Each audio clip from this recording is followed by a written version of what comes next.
If you've ever spent more time writing a ChatGPT prompt than using the output, this video is for you.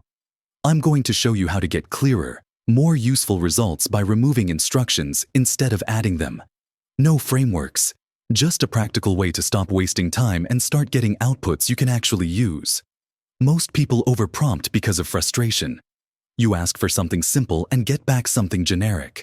So next time, you add more context, then more rules, then tone instructions, then examples. The prompt becomes longer than the output. Before long, you're no longer asking for a result. You're managing a system built to prevent bad outputs instead of creating good ones. When prompts get overloaded, things start to break in predictable ways. First, the system tries to satisfy everything you asked for, even when those requests pull in different directions. Second, language becomes safer and more generic.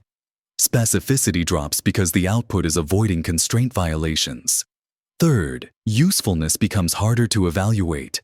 You can't tell whether the problem is the idea, the tone, the structure, or the format. The output looks complete, but it doesn't move your work forward. Here's the rule that fixes most of this. Ask for one outcome at a time, not one paragraph, not one perfect result. One outcome. An outcome answers a single question. What do I need to do next? Instead of asking for help with your marketing, ask for 5 headline options for a page.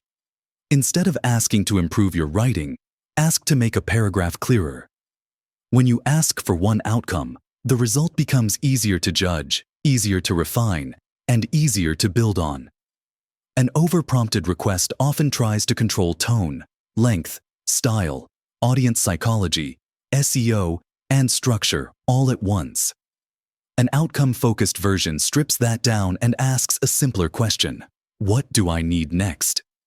A clean prompt usually needs only 3 things: what you want, stated plainly; who it's for, with minimal context; hard constraints, only if they truly matter. Everything else is optional. Vague style instructions, process explanations, multiple examples, and defensive clarifications usually don't help. If removing something doesn't change the function of the output, leave it out. Read your prompt and ask yourself one question: could a competent human help me based on this alone? If the answer is yes, stop. If you're still adding context because you're trying to prevent imperfection, you're solving the wrong problem.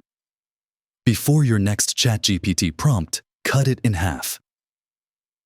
Remove everything that isn't directly tied to the outcome you need right now.